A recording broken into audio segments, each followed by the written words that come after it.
support our convention. Much appreciated. And Navajit I know has been calling you and his friends. Navo, I don't think anyone ever made as many phone calls as you did. Much appreciated. All right, Janta, we're going to get started. Okay? All right.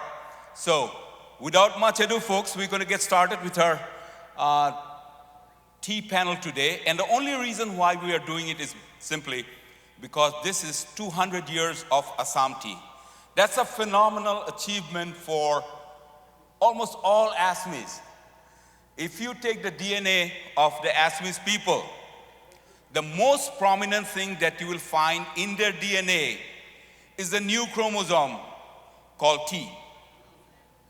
That is what we're going to find in the blood of all the Assamese, right? So I am going to call each one of our panelists today, and I know I'm going to miss out a few of their details because I don't want to give you a full-blown background of who they are, but just to let you know, they're all accomplished individuals who have done so many great things for tea. For example, the first person I'm going to call on the stage is Chirayu. Where is Chirayu? Please come on the stage. He's the CEO of Harris Tea Company. Folks, and the biggest thing about Chirayu is the fact that he's always says, how much tea do you need for the convention? I am going to give you all the tea that you need. All you need to tell me is how much tea do you need and where is the address that I need to send it to you. So, and we have to learn how to leverage each one of us and what we do. So, he sent me a bag. He didn't send me. So the Consul General of India, who's based in Atlanta, we exposed him to Assam Tea made in Georgia. We made sure he got a wonderful bag. Then he sent me a tea bag, which I took it to the governor of Alabama, and I said, ma'am, this is tea from Assam. So it says, where is this? It is made in Georgia. She kind of rolled her eyes. I said, it's going to happen soon. Don't worry about it, ma'am. So Chirayu, thank you so much. It was a pleasure to be here. Thank you. Okay, please. Yes, any place. When you look at the names out here, yes. No, wait, let each one of them sit down. Right? When you look at the names, I'm someone who reads very fast. And when I saw Peter, I just assumed that he's Peter Gogoi. I said, what the heck is Peter Gogoi doing in the United States as the president of Tea Association of India and so on and so forth? So folks, he has been in the tea industry forever. He was one of the first tea tasters for Lipton tea, and he's a wonderful brand ambassador, Mr. Peter Goji. Let me say his name correctly. Did I say it correctly, sir? Gotcha, yep. Okay, Peter Goji. So he was in Guwahati this January trying to understand as to how things work out there. And, you know, and he met a lot of people. I believe he met Raj also out there. Okay, sorry. I'm so glad that your paths are crossing here. Thank you, Peter, for being here. My pleasure. Okay, all right. We're going to call on Raj. How many of you went and sipped tea yesterday afternoon at the tea lounge? This young man has come from Jorhat with all of his tea bags and with only one thing in mind, that is, I'm coming for the convention at the request of Jayanto and Gina, and I'm going to bring in the best tea. So folks, can we thank him for bringing the best tea? And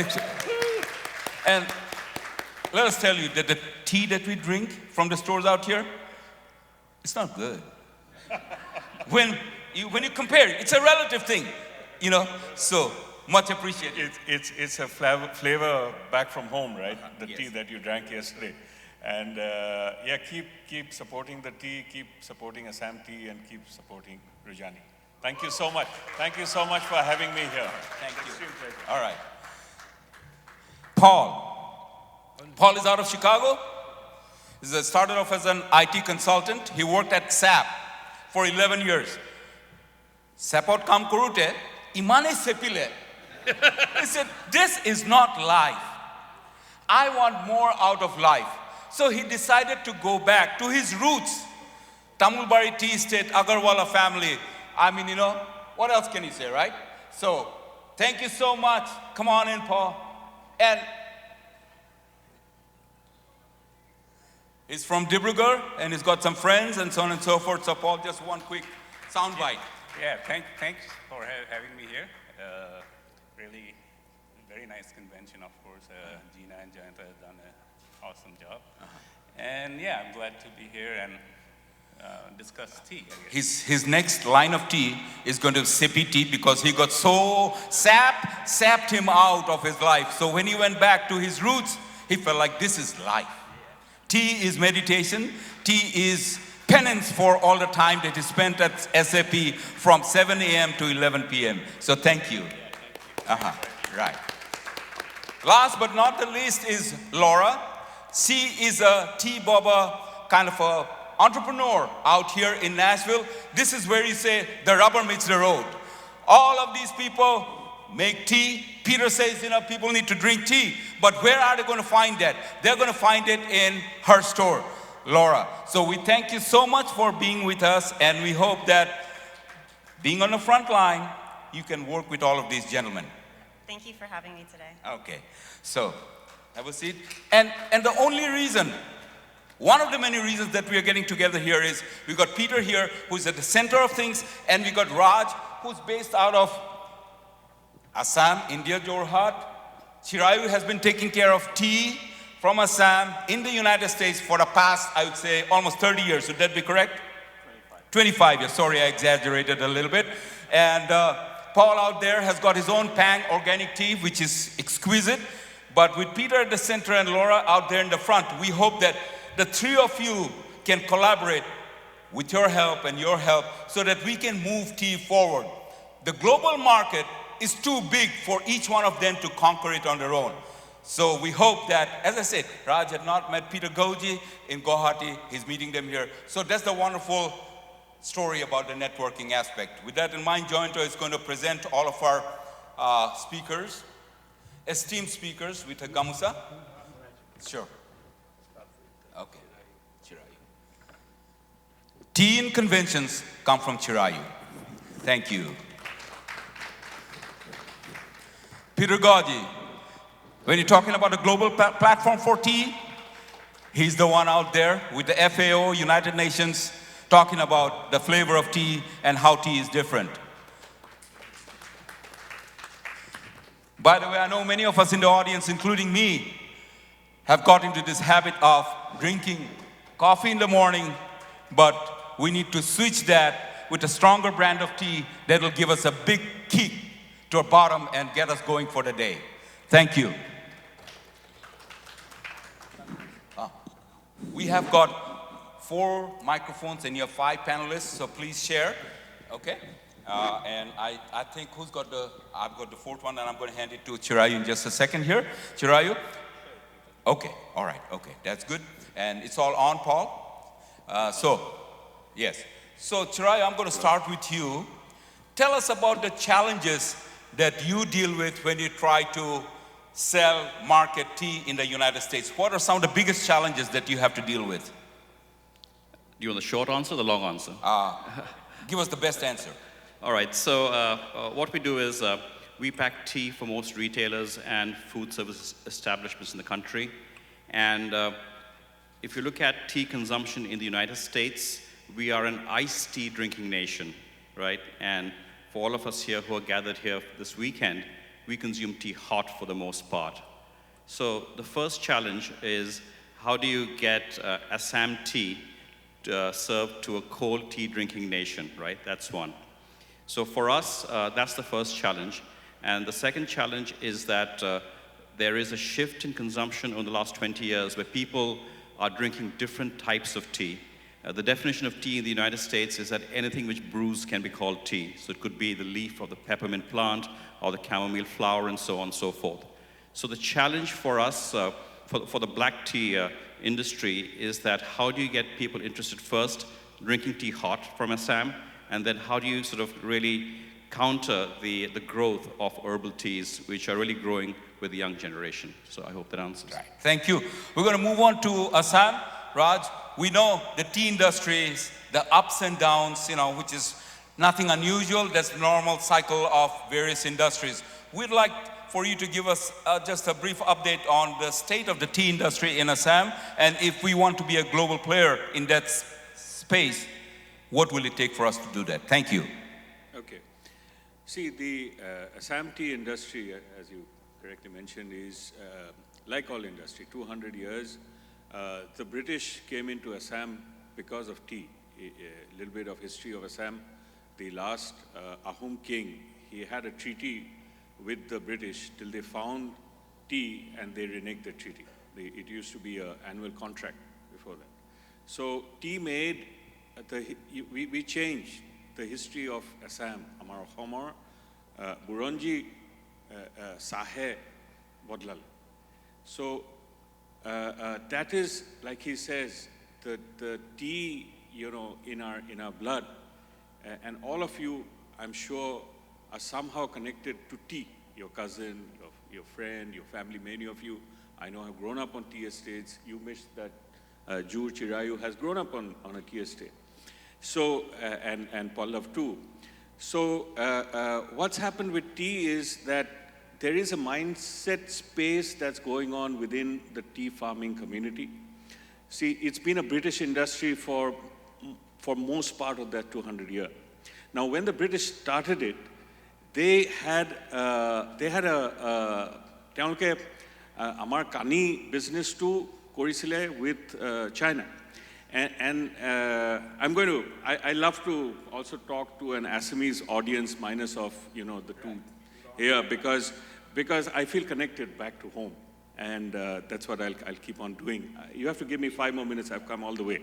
So, yeah.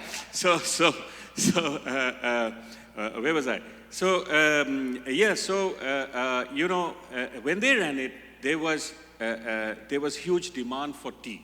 They found tea and they said, God, we are going to sell it all over Europe. They were already selling 1773, I think, Boston Tea Party. That was Chinese tea. That was not Assam tea. Assam tea started 1824. So when the Assam tea, you know, they got on to producing all of that tea, 100 years down the line, 1930, there was oversupply of tea.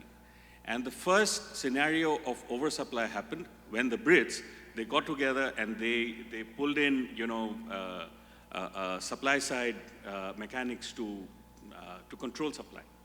That is exactly what we are doing today in Assam because there is oversupply of tea from the rest of the world. We have to reimagine this condition. Otherwise, it's become a lifestyle business. Like I was with Chirayu and he was kind enough to show me, you know, how the distribution in the United States works.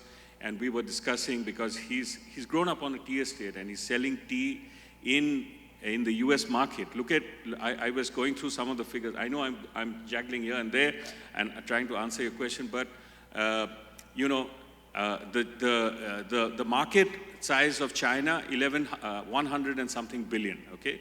US 15.9, Assam, India is 16 point something.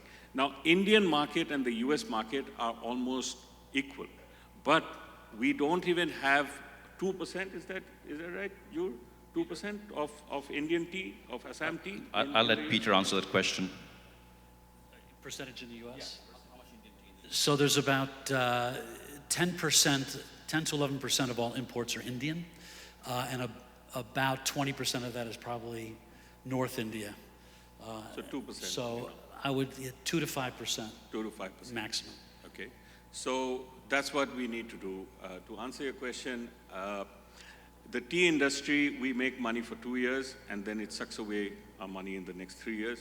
And that is because the cycle is, we used to call it the 7-year itch because every 7th year we saw, when I joined tea 30 years back, when Palla was also on the tea estates, every 7th year there would be a slide. I had those figures. Now it's even more rampant. So bad times for tea.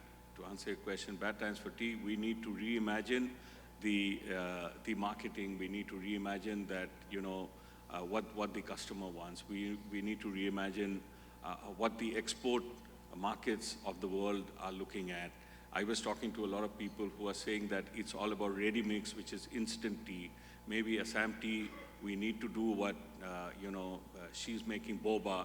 Boba is as big or bigger than the tea industry, right? So we need to reimagine. Otherwise, we're in a lot of trouble. Yeah. Thank you. We'll move on to Paul.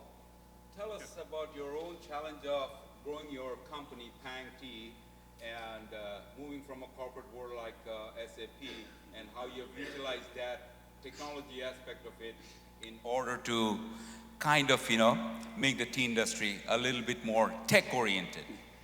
I don't know, like if I'm the right person to make it into like a techie kind of thing, but what I like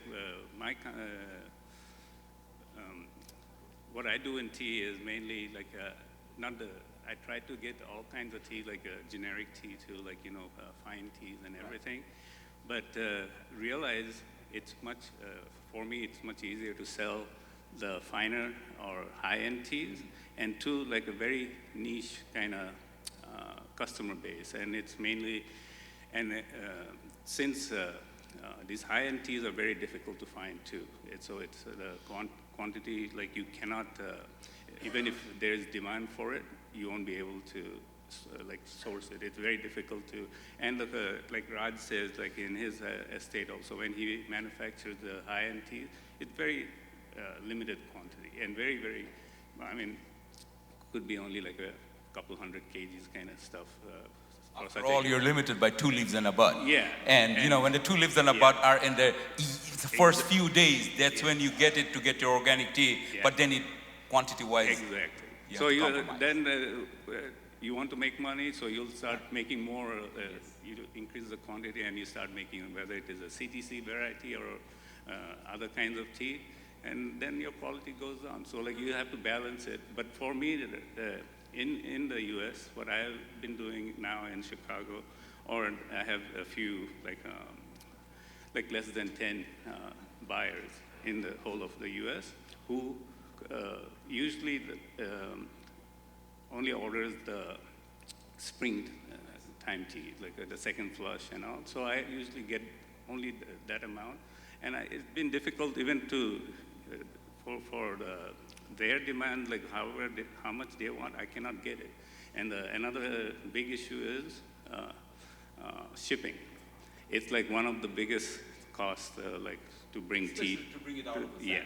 And since it's a small quantity, my shipping costs are very high, because I cannot bring in container loads kind of stuff. So that's like one of my biggest challenges. Right. I'm hoping that Peter is taking note. He talked about reimagination. You talked about shipping, but we'll come to Peter in a few minutes. We're going to go to Laura. Laura, tell us about, how challenging has it been for you to kind of connect with the Nashville audience from a tea perspective. And for those of you who are here, if you have the time, please go stop by her wonderful store. She gets Assam organic tea. And she brews it, and you can watch her do it and enjoy that wonderful cup of tea boba. So Laura, here you go. So I think the biggest challenge here, especially in the South, specialty coffee now is taking precedence, and you see more and more specialty coffee shops around every corner here in Nashville. So that's impacting our food scene. But around tea, we have just recently been sprouting more boba tea shops. So competing against different tea shops in general comes to quality and what types of products you're including on your menu. So ultimately, something that I do to set us apart is use as much organic ingredients as possible, as well as no powders or artificial flavorings. And I think that's what's trending now, is people want to know what the ingredients are that go into the products that they're consuming. And then targeting the millennials and Gen Z has been the best success, and especially universities. So the closer that you can get your business to a university or be associated with university campuses, I think that's what's going to lead to growth and visibility. Thank you. And have you sourced tea from Pang, right next door?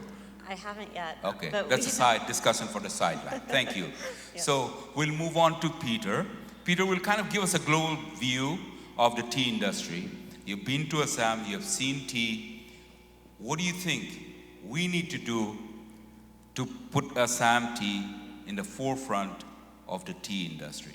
So Peter, it's all yours. Well, at least it's a simple question.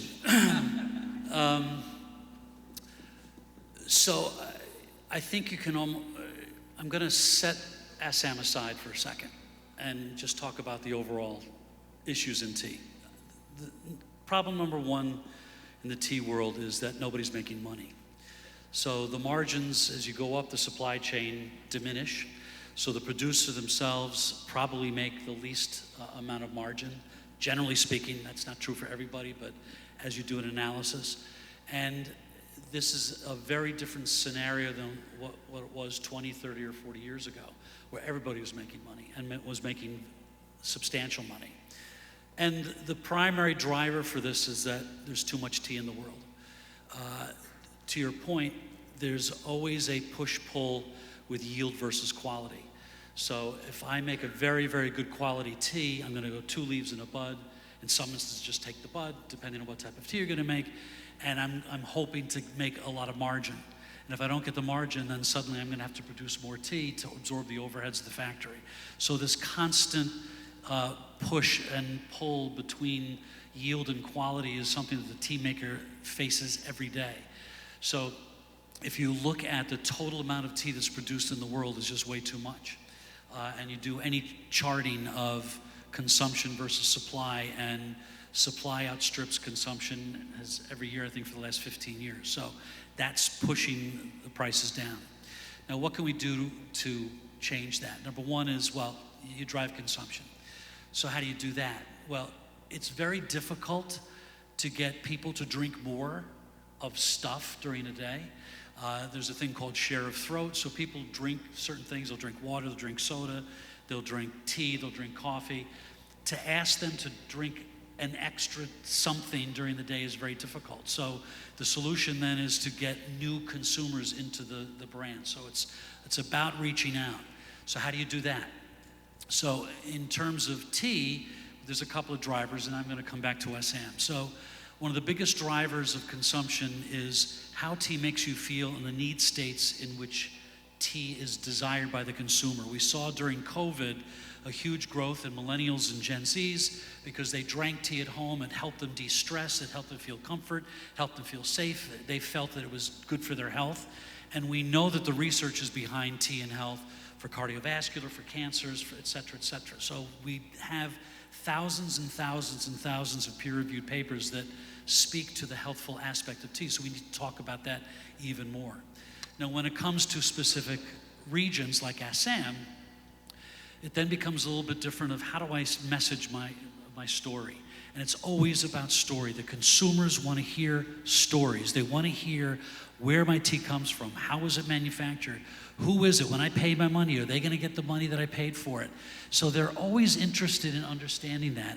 And I think the Indian government has started a good job. Sri Lanka really led it in terms of identifying the geographies of tea in their countries and talking about them separately. So if you look in Sri Lanka, they have Uva, Udupusalao, Nerelia, Kandy, etc., Dimbula. And India's done a good job with Darjeeling. Everybody knows Darjeeling. Assam is starting to be talked about. You have the Nilgiris. So it's about, what is it about Assam that's interesting? What is it about Assam teas that are unique from every other tea in the world? And I can easily state, it's one of the few things that are naturally malty. They do co-manufacture, not co, but by-manufacture in terms of CTC and Orthodox. And they make some of the most beautiful Orthodox teas in the world. And their CTCs are strong and powerful and are great for hot teas. So I'm sorry for the long-winded answer, but it's about promoting tea and health. It's about understanding what Assam teas offer that's different than any other producing part of the world can offer, and then making stories about that. I mean, I was here for a few minutes before, and I was watching beautiful dancers and young children singing, and I know you're going to see artwork. The Assamese culture is incredibly strong, interwoven with your life. Talk about that. Talk about that tea is part of that culture. talk about that Assam has a tremendous roots in tea and history in tea. I have to tell you, every Indian person that I meet, the first thing I say is I'm in the tea business. Oh, my cousin owns a tea estate. I mean, everybody's in tea. Everybody's in tea. So you need to really kind of sit down, figure it out, and then map out a plan for how we promote Assam. And I apologize for the length. That's good. A lot of challenges have come up. And believe it or not, from a personal standpoint, the other day I was going to buy an espresso machine. I said, wait till the convention is over. I want to hear from the tea guys, and hopefully if I get a timeline on getting a tea presso machine, I'm willing to invest in that. But you have heard from them. Now, Navajiti, what's your question for our esteemed panel members? Please come up here. You're a Sainik School graduate. You can face the whole wide world, I know that. So. Well, thanks for coming to Nashville and giving us your overview on tea. As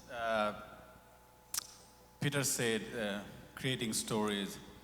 How do you inspire the youngsters to create stories about tea and blend the culture of Assam? Like, how do you say that? So how do you start? Right, yes, inspire the young kids to... Well, so it's very difficult because the U.S. is so weird in terms of tea culture as compared to the rest of the world. I mean, first of all, they drink iced tea, as Ray spoke about. So it's number one, it's a very different culture. But understanding where tea comes from, I mean, to me, it's so interesting that tea is grown on a bush and it makes its way from the hands of the plucker to a factory where it's manufactured and then dried and sorted and packed and brought down to a port, shipped thousands and thousands of miles, brought over here, sometimes blended, sometimes not, but then sold in tea bags or in shops. So it's the story of the supply chain in and of itself is an education. But then the stories of the history of tea. You know, why does the U.S. hate tea? Because, well, you know, the British forced us to buy tea at a high price, and that's why we threw it overboard. And, you know, we mentioned the Boston Tea Party. A lot of people don't realize there were something like 17 to 20 tea parties around the country prior to independence. So, you know, that's kind of rooted why we don't like tea. But to me, it's the history, stories, legacy, personal stories of people in the tea business that we can talk to our kids about. And I know I try to talk to my kids and they tell me to shut up, but that's just me. But I think it's worthwhile to talk to kids all the time about the origin of not just tea, but other foods. You know, where did rice come from? Where did soy come from? Where did coffee come from? So it's an educational experience. You can attest, Raj, you can attest to that with the Thengalbari in terms of tea tourism, in terms of trying to create these stories, trying to weave that into the fabric of our life.